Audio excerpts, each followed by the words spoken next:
So, what I want to talk about today is right speech, and specifically right speech within queer spaces and within ourselves.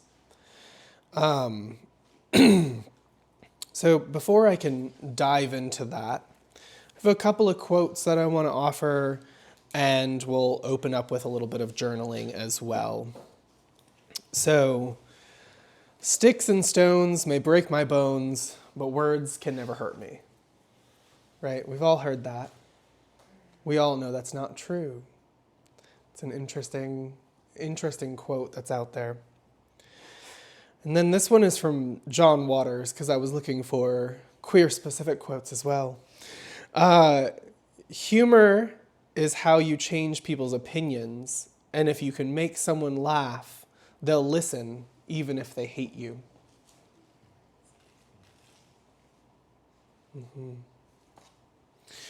So I invite you guys all to think of a time that harsh words have wounded you, or when kind words have brought you joy or comfort. And just take a moment to journal, maybe just a sentence or two about that. So, when harsh words have wounded you, or when kind words have brought you comfort. Something that just sticks out in your mind.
Does anyone want to share one of theirs? It can be either one, and you're welcome to not share as well.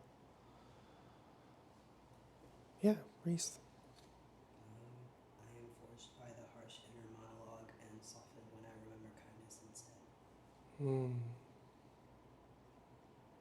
Thank you.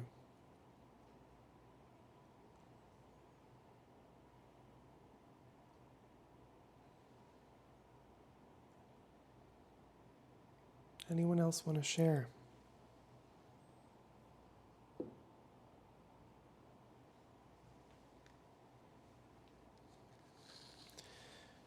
All right, so again, today we're going to explore the Buddhist teaching of right speech.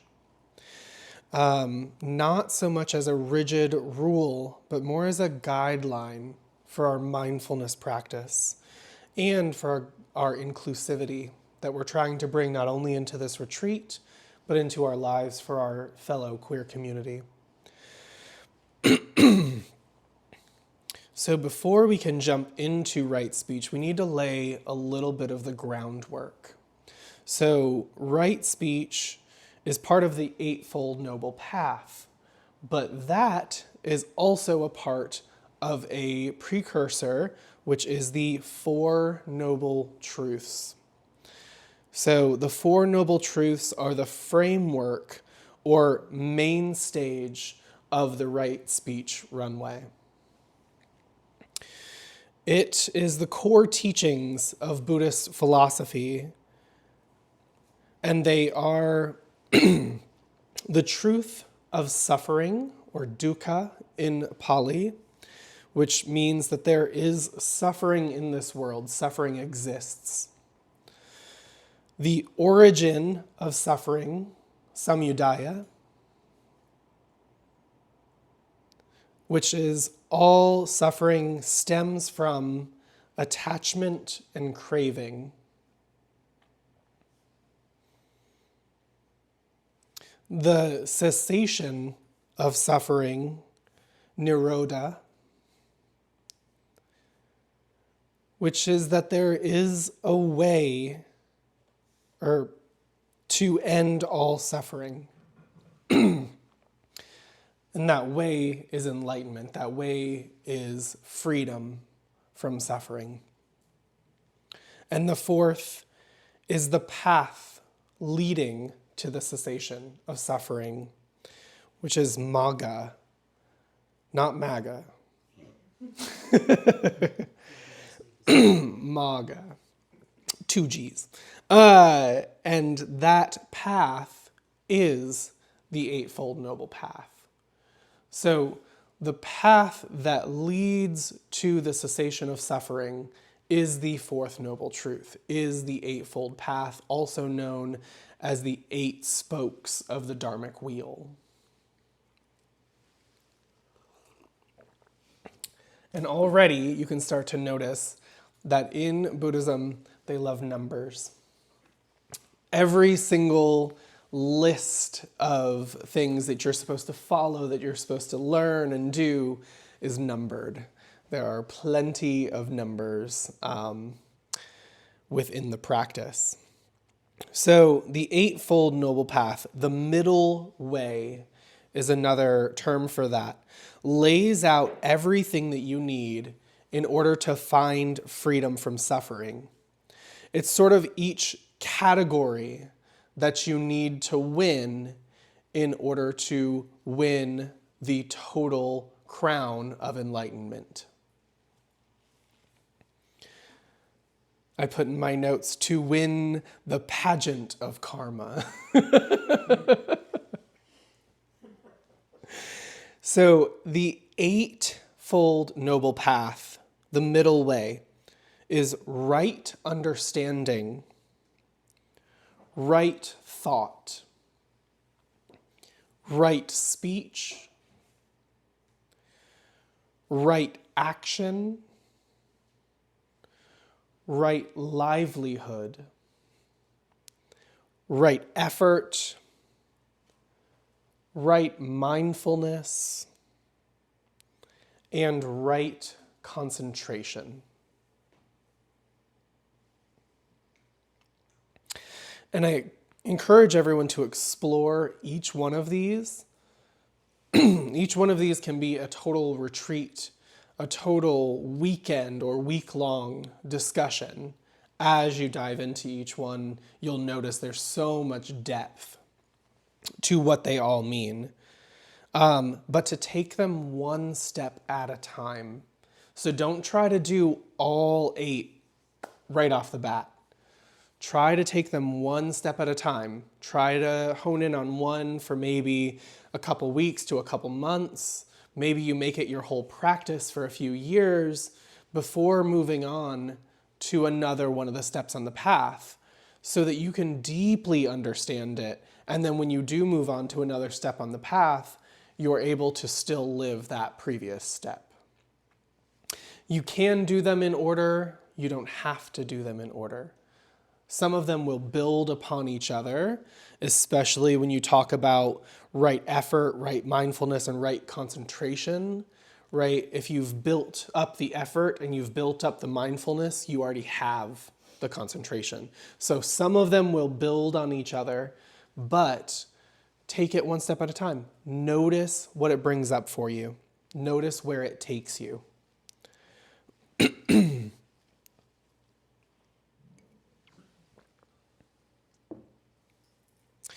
And for today, we are just going to focus on right speech, at least with my talk. So when we begin, we should look at the word right. A lot of people are going to think right and wrong, right? The yes and no, the black and white, it has to be, it's right. It's not so much about being right. It's not so much about black and white. It's not good or bad. It's more of wise or thoughtful. What would be wise speech? What would be skillful speech versus unskillful speech, right? It's not about doing right and wrong. It's about using your skills wisely so that you are creating that comfort, that inclusivity, that welcomeness that opens up and allows people to see you and you to see them equally. So think of it more as wise and unwise, skillful and unskillful. Skillful speech creates clarity. It reduces suffering. It creates connection. It arises from awareness cultivated by your practice. Unskillful speech creates confusion, increases suffering, creates separation, and arises from reactivity born of ignorance. So we can see how we want to use that skillful speech. True? Yes? Mm-hmm. So now that we understand by right we mean skillful, how does that apply to our speech? So luckily, with the Dharma, with the Buddhist teachings, it's actually very clear what the path to enlightenment is and how it breaks down into the use of harmful speech to avoid. It lays it out. Remember, we like numbers. So there are numbered lists of exactly what to avoid and how to properly use your speech. So the first is to abstain from false speech or lying, right? We want to have truthful speech, so we want to abstain from false speech. So false speech is about speaking truthfully and honestly, avoiding misrepresentations and over-dramatizations, right? False speech is also the omission of truth. False speech is the exaggeration, even in jest. So just being aware that those words can have harm attached to them, even when you're joking, right? Especially within the queer community, we know that those jokes, which are meant to be lighthearted, are sometimes very pointed, are very harmful to us, and we feel it because there are people who use those same jokes in a way that is not in jest. And so we have to be mindful with our speech if we want other people to be mindful with theirs. So abstaining from that false speech, right? Within the queer perspective, that false speech is misgendering, right? It is assumptions on somebody's identity, whether it is their sexuality, their pronouns, anything that we're just assuming we know from meeting this person. Those can be damaging. The spreading of misinformation, that's a really big one within the queer community of false speech, right? And so truthfulness becomes an act of respect. By guarding ourselves from false speech, we are showing respect to that person. One of the quotes from Joseph Goldstein's mindfulness book, which if you guys want a very approachable book on mindfulness that has a lot of references, this is great. One of the quotes that was in here on false speech was, if you never lie, you don't have to make up stories or something like that, right? Because each lie you tell, you have to come up with a story. And then you have to remember that story so that you can perpetuate that. No, this is the truth. This is my experience, right? I have to always tell that story. You might find you tell it in one setting, they tell somebody else, then you have to tell it in 12 other settings too. So just trying to be mindful of false speech is very, very important. The second is to abstain from divisive or slanderous speech. Abstain from divisive or slanderous speech. So avoiding speech that is intentionally dividing people. Avoiding the us versus them language. And again, bringing it to the queer community, bringing it to the LGBTQ community. We know that this is used so often, right? Especially when we talk about the trans population, right? Oh, well, you know, we're gay and that's not us. That's not our thing. That's their problem. So we don't care if it's voted against or voted for because that's not our problem. It will be. It will become, right? That's just one check on the list. You're still on that list. You're still in that alphabet mafia. They're going to come for you. So being aware of that us versus them, being aware of that slanderous speech. Now, that doesn't mean that you can't tell the truth about a situation.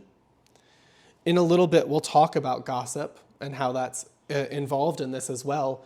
But sometimes telling the truth to inform a situation is necessary, right? At work, if we need to tell another coworker or a supervisor about a situation that happened, even if it puts a negative light on somebody else, it's not necessarily slanderous if it is the truth. And to tell otherwise would be false speech. You can see this, there's this weird little trap that you get into as well, having to consider, does it fall under this category? Does it fall under that category? This is why we take each one of these steps one at a time. Because false speech isn't just one thing, yes, right speech isn't just one thing.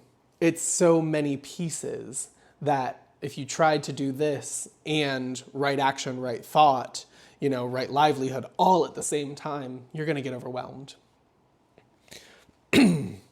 Also, in abstaining from slanderous speech and divisive speech, you should also ask yourself if the words will bring people together or push them further apart. So, is what I am about to say going to bring these people together, or is it going to create more barriers for them to be in community? Which brings us into that gossip question as well.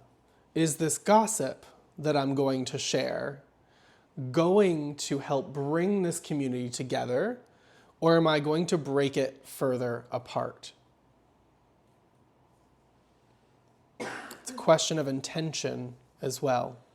What is the intention of this conversation? The Buddha has a quote from the Buddhist scriptures that says, "What he has heard here, he does not repeat there, so as to cause dissension there.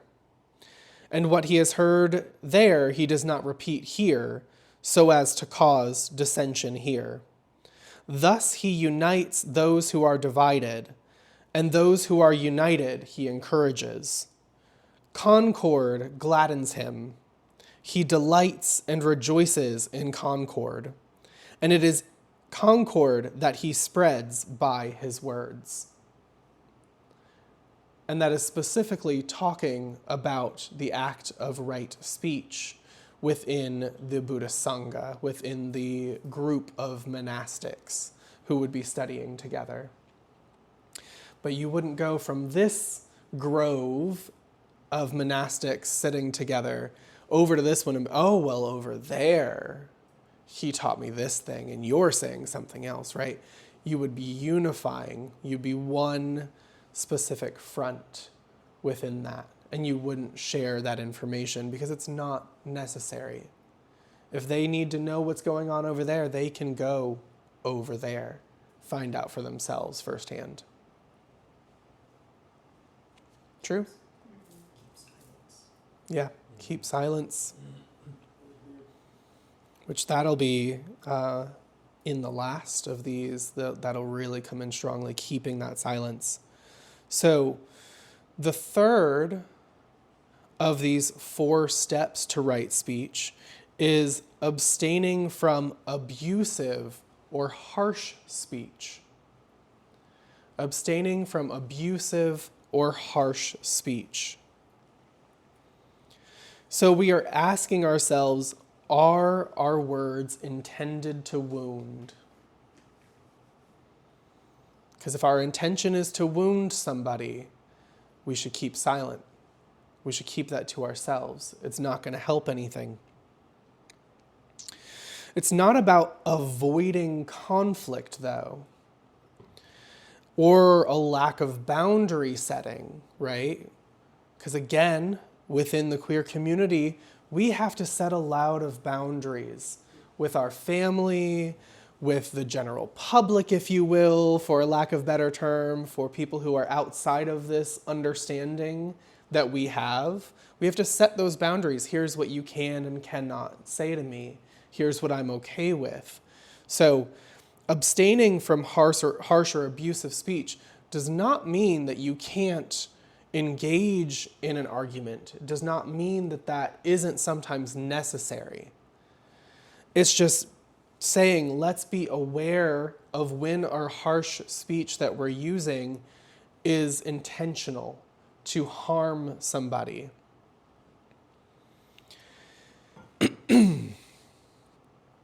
Think of how you would word a corporate email. That email to your boss is going to be different than how you would just pop off at the club, right? You're not going to type into that, I think you are a fucking bitch, blah, blah, blah, right? We're not going to do that. We're going to say, per my last email, please refer back to the original document, things like that, right? So thinking about how we can skillfully, right, wisely use our speech without being abusive and harmful. And that corporate email is really one of the best ways that I have seen that skillful use of, I'm still getting my point across, but I'm not being abusive with my language or my speech. And the last of these steps to right speech is abstaining from idle chatter. That's a hard one. That's a hard one. People love to fill every ounce of space with talking. Ooh, awkward silence. I've got to put some words in there. Ooh, we're just sitting here together on the front porch. Let's talk about the weather. Why? We can both see the weather. We can both experience the weather. Avoiding idle chatter. Now, it doesn't mean that you can't have some small talk or casual conversations, right? The Dharma and the Buddha acknowledges that especially in what they call householder life, so the life of a non-monastic, it is almost required in some situations that we have that small talk, right? If we're engaging in business, if we're seeing somebody we haven't seen for a long time, it would be considered rude to not have a little bit of small talk. If you just jumped right into working or to sales pitch, it's going to be like, whoa, you came on really strong. So maybe we need to have a little bit of that. Oh, how are you? How was your day? Did you have anything happen on your way over? Those kind of conversations. But we need to be aware of that idle chatter and how often we're doing it. I notice the more that I deepen my practice, the less that I want the idle chatter. I might be totally fine with sitting and watching a TV show, but not fine with sitting and having a conversation with somebody. And I don't know if that's the energy that goes into the equal parts of that conversation, or if it's that I don't want to just sit and talk to talk just for the sake of talking. With idle chatter, we have to ask ourselves, is what I am about to say adding value to the conversation? Is what I am about to say adding value to the conversation? And does it have a purpose? Is there a purpose to what I am saying? Or am I just saying it to say something? Right? If the answer to either of those is it doesn't add value and there's no purpose to it, maybe consider letting that silence sit. And if that brings up feelings of discomfort, notice those. Be mindful, be aware of those. Oh, I'm really uncomfortable with the silence. I'm really uncomfortable sitting here with this person who maybe I don't know or haven't had a chance to break the ice with in silence. That's really interesting. Wonder where that comes from, right? That curiosity. Then we can follow that, flow with that, and get an idea of our behavior, of our speech patterns, of our thought patterns. It opens up that right thought aspect as well. So we can obviously see that right speech plays a role in our lives, and even more so in those queer spaces, right? We all know, as members of the queer community, that speech is really, really important, right? It's really important to us that people use our correct pronouns, that people know us based on the way we want to be known. So we're very guarded with our speech already, and we can see how that creates safety within the community. But also within ourselves, we have to be mindful of that speech, that self-talk, right? And it goes a little bit into right thought, and we'll lean into that category, but we're going to look at right speech under the lens of self-talk, of self-right speech, which our community faces discrimination, faces derogatory remarks on a daily basis, faces erasure from the outside, but also from within the community, right? A lot of that. So why are we going to do it to ourselves? Another journal prompt here for you guys. How do you think right speech could impact the queer community?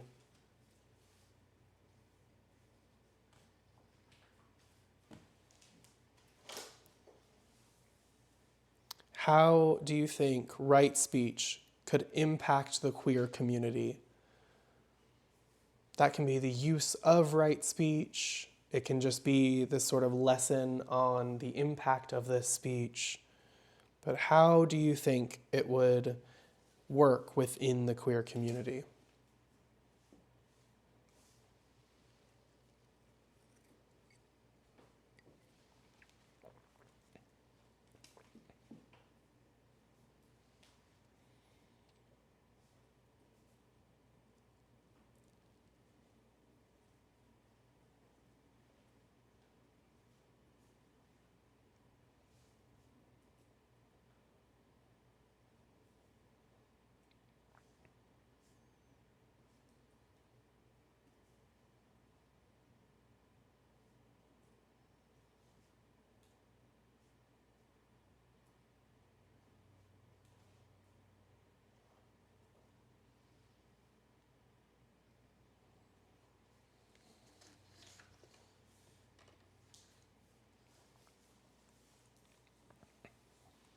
And does anyone want to share what they wrote?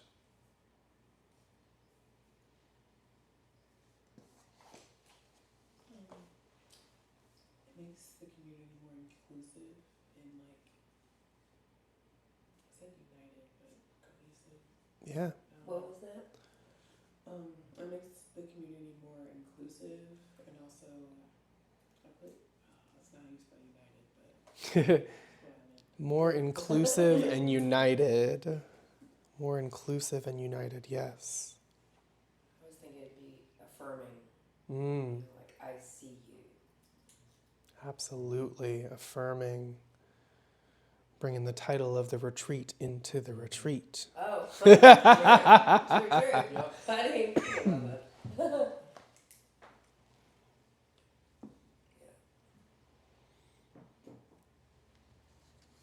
Do you want to share anything? You don't have to. I guess the most concise way is when everyone is on the same thought form, we can better manifest the vision. On the same thought form, we can better manifest the vision. And that also Absolutely. includes the allies so that they have the correct language. 'Cause Helping our allies, yeah. they're going to be the ones that are going to probably do a lot more of the expansion than we can. Absolutely. And thank you for thinking of those outside of the community that are also going to help us feel more safe, more comfortable within the world at large. Mm-hmm. One thing I think a lot of people learn with a lot of the deconstruction is once you ally yourself, you lose your privilege. Mm. They need to know as much as we know Mm-hmm. because we have to keep them safe too. That's true. Mm-hmm. Whenever I see, especially during, Happy Pride, which I'm boasting in all my colors, Happy Pride. When I have our allies post on social media, I write out clearly, thank you. Thank you for speaking up. Thank you for using your voice for those who are oppressed. Mm-hmm. Which very much could be another aspect of right speech, using your voice to help those that are oppressed, right? That would be skillful, be very skillful. Yeah. Something that came to mind for me, and I use the word affirmation as well, is that right speech can provide much more affirmation and acceptance of variance within an already marginalized demographic. And I choose demographic rather than community in this case, because it doesn't become community until those threads really start to weave together. Mm-hmm. And we are seen as a demographic. This, not even given as culture sometimes, but rather as a number, a demographic. And so that I see it in queer spaces. I see it more in gay male spaces compared to queer spaces, given that I live in both of those worlds, and variance within a variance seems to be judged, looked down upon. Oh, Mm-hmm. go over there. We're just starting to get accepted, so we can't you can't sit at our table. Yeah. You can't sit with us. You don't go here. And I am pulling in gay pop culture, queer pop culture there for sure.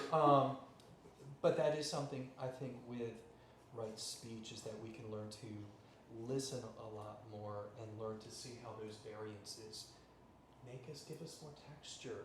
Mm-hmm. And texture is where we can stick together because there's more sites, more places where we can stick and form bonds.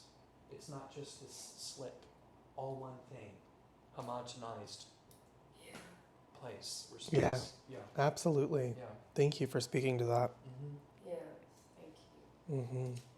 So, some of what I have in my notes, kind of my thoughts around this, I broke them down into each of the four.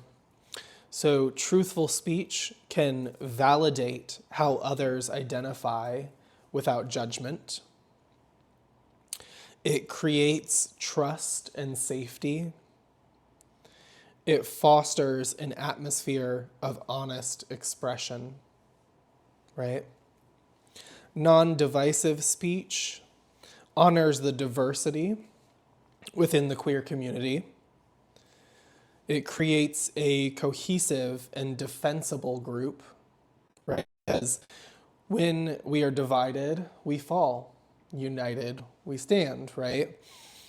When we are divided, we are also easier to rule, which that's an ancient Greek saying as well. So with kind speech, it helps us to recognize that many people are carrying different traumas and burdens, right?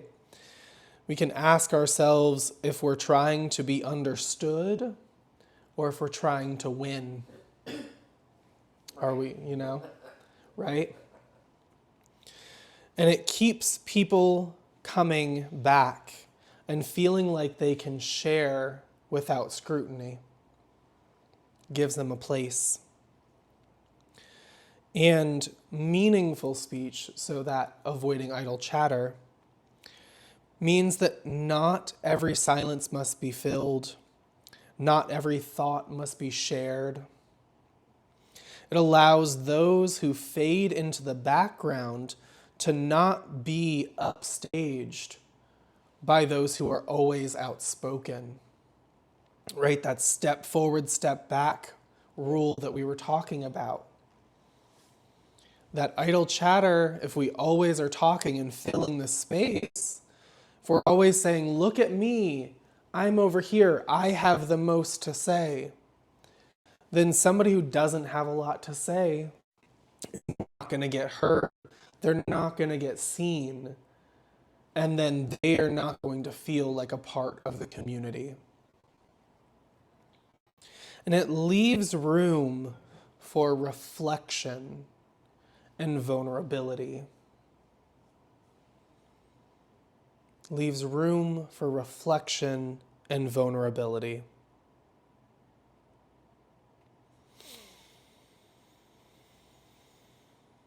So as we all know, the negative speech we so often hear in that external world, like we were talking about, also comes from our inner landscape, right? And I put, as RuPaul would say, because this is one of my favorite RuPaul quotes that gets put in the show repeatedly. You are being sabotaged by your inner saboteur.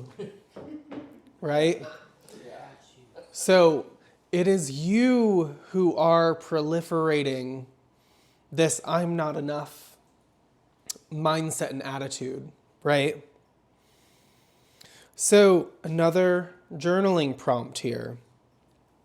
How can right speech affect your mind when engaging in self-talk? So how can right speech affect your mind when engaging in self-talk?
Does anyone want to share anything about that? I know this is a little bit more deep or personal, so feel free to not share if it's uncomfortable. I said that speaking kindly to yourself makes it easier to speak kindly to others. Mm-hmm.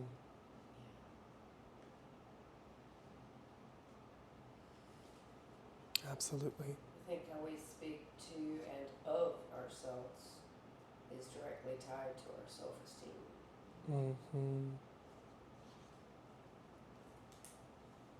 I've been working on my self-speak for over 30 years. I mean, I made a conscious decision at the time. And it's been a work in progress. Mm-hmm. I'm the person who cheerfully says, remember your umbrella, instead of don't forget your umbrella. You know, the two negatives, don't and forget. Mm-hmm. I'm one of those. Little neuro-linguistic programming. Those statements have nothing to do with self-esteem, but that's my fun point. So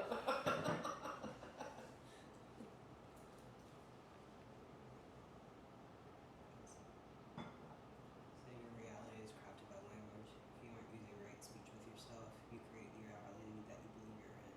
For an example, chosen bitterness. Mm. A positive affirmation feels contrived at first until something shifts when you believe it. I love myself as one that helps with me. And essentially, we show people how to treat us and talk to us. Mm-hmm. If we're talking to ourselves negatively, why is anybody else doing different? Exactly. Act with integrity. Speak with integrity. Mm-hmm. Even to yourself. Yeah.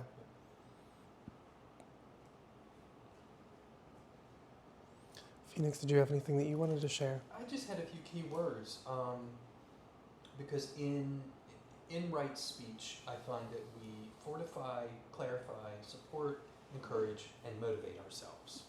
Whereas, when we have negative self-talk, it is often discouraging. It keeps us from taking that step. It keeps us from what we're here to do.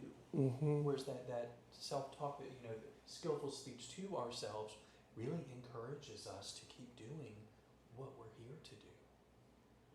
It lifts us up. And if we're not resourced within ourselves, how the hell are we going to help resource somebody else? Mm-hmm. Amen. Yeah. And I hope for Mom agree with that. I just changed the wording up a little bit. Exactly. Yeah. Mm-hmm.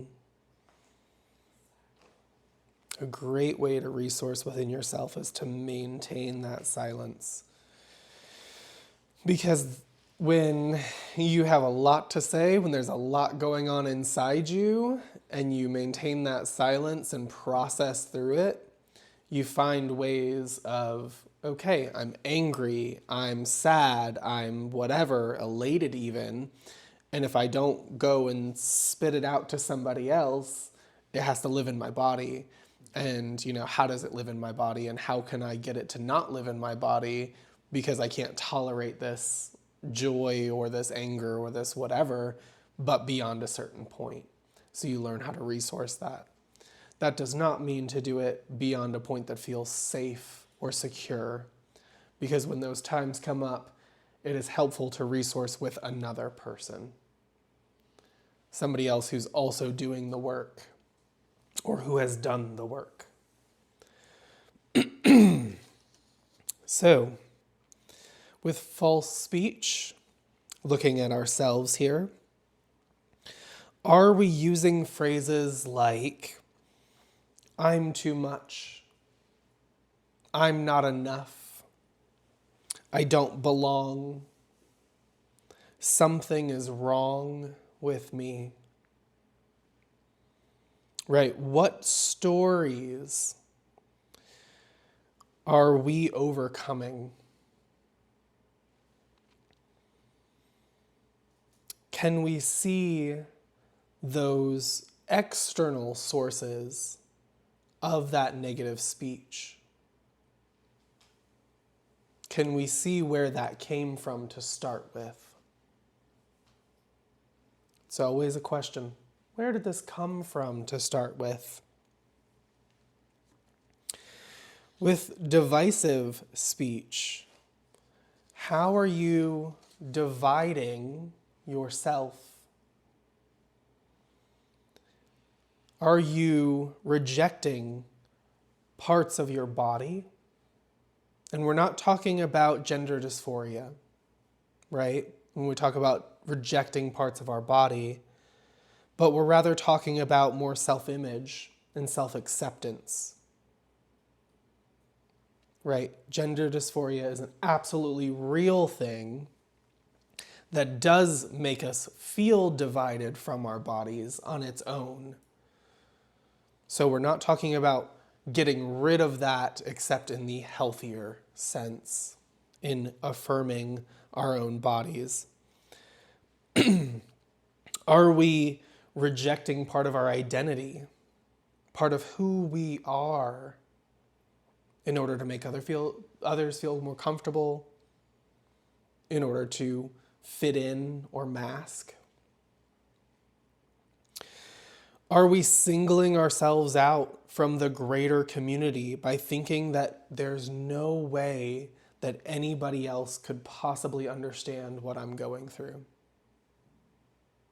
It's true that not everybody can understand what you're going through, but there's probably someone out there who can understand a little bit of what you're going through, or can at least hold you in compassion for what you're going through. So you don't have to be alone. You don't have to divide yourself from the community. With harsh speech, are we engaging in self-imposed shame? Right? Going back to those, I'm not enough, I don't belong, right? Are we being harsh with our speech to ourselves?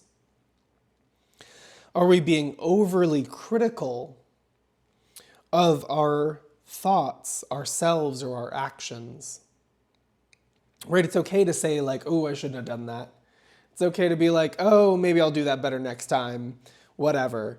It's okay to realize that something that we've done isn't the best way to do it.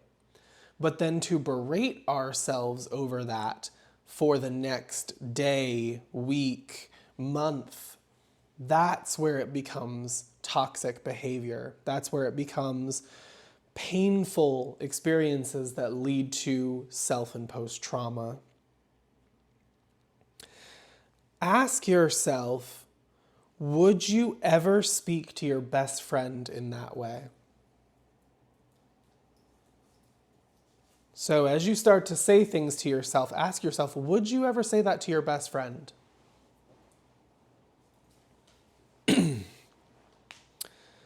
And then idle chatter. Idle chatter, when we're talking about self-talk, is engaging in rumination, right? It's okay to think about those actions, like we were saying before, to think through them, to think through how I could have done better, what could go different, right? My teacher calls what we do after classes a post-mortem. Right? At the end of a class, you as a teacher will always go through, what did I say? How did I say it? How did I negotiate with the group to make things, accessible? How could I have done it better? Those are all good, questions. Those are useful and skillful, wise questions to ask yourself. But then to hone in on, oh, I did this one thing wrong, and then ruminate on, oh, I did this one thing wrong, oh my gosh, proliferating those emotions, building it up and up and up, and now it becomes so crushing that you're holding this big boulder over yourself. That's where idle chatter within our own minds, within that self-talk, becomes problematic. Imagining arguments or negative interactions before they happen. That's another form of self-talk idle chatter, right? I know that when I mention this to this person, that that's going to be this whole horrible story. Self-fulfilling prophecy, right? If you project that out there, you're just so convinced that's what's going to happen. That's probably what it will lead to. Because you're... Exactly. You are going to procreate it. You are going to set that stage, already have that attitude. Continuously telling yourself not enough statements. I'm not doing enough, I'm not being enough, I'm not reading enough, I'm not practicing enough, I'm not enough. Idle chatter. And recognizing that it's okay to be in silence, to allow yourself to feel what you are feeling, instead of bottling it up and accessorizing it with gems of circular speech.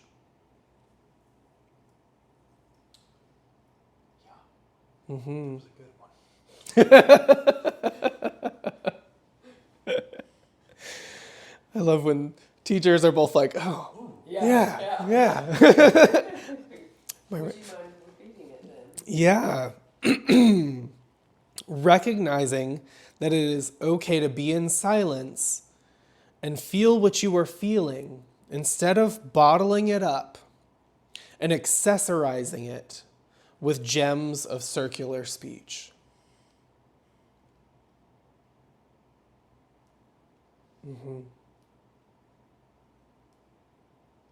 Putting all of that deep down inside yourself and then bejeweling it over here, saying, oh, I'm so terrible, over and over and over again. It might be a work of art, but it's a work of art that's harmful to ourselves, right? Mm-hmm. We need to be aware of that. So, right speech is not just about avoiding harm to ourselves and others.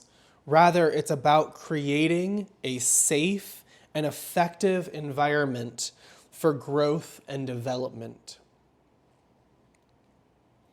It can create an inclusive and welcoming space for all of our queer folks and allies to have a voice,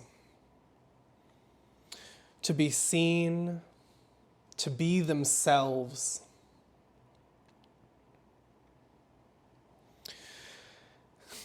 For another RuPaul analogy here, reading may be fundamental, but it does not have to be the basis of all interactions in our community, right? We don't always have to read a bitch down. We don't always have to do it. Instead, we can find commonalities. We can welcome each other with kindness and compassion. And most importantly, we can welcome ourselves with compassion. Because from that place, we can then help others welcome and feel welcomed, right? We have to take care of ourselves and then take care of somebody else. You have to put on that oxygen mask before you help somebody else put on that oxygen mask.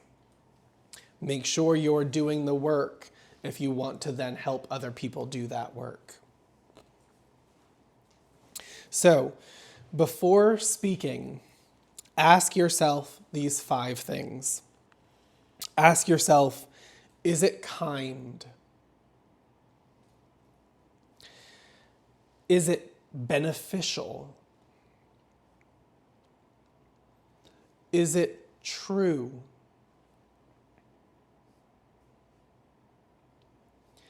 Is it appropriately timed?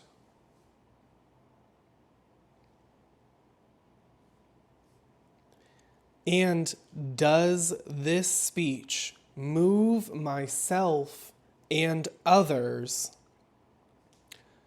closer to finding freedom from suffering. I'll repeat that last one again. Does this speech move myself and others closer to finding freedom from suffering? You just made a point for bringing the chaotic good into business meetings. Mm-hmm. The right time is wizard time. Mm-hmm. I tend to be the one that says the awkward comment to break the silence. But it gets everyone laughing. So it defrosts the room. Yeah. And sometimes that's exactly what's needed to thaw out that stagnant energy, that stale moment. And other times, we can let them sit. Let them understand that stale moment. Yeah, you said something real awkward. Now we all know it. Now we're all sitting here listening to that real awkward statement. All right, Mr. Boss Man, right on. So I'm going to end with a quote from Mr. Rogers. Imagine what our real neighbors would be like if each of us offered, as a matter of course, just one kind word to another person. There have been so many stories about the lack of courtesy, the impatience of today's world, road rage, and even restaurant rage. Sometimes all it takes is one kind word to nourish another person. Think of the ripple effect that can be created when we nourish someone. One kind, empathetic word has a wonderful way of turning into many. Mm-hmm.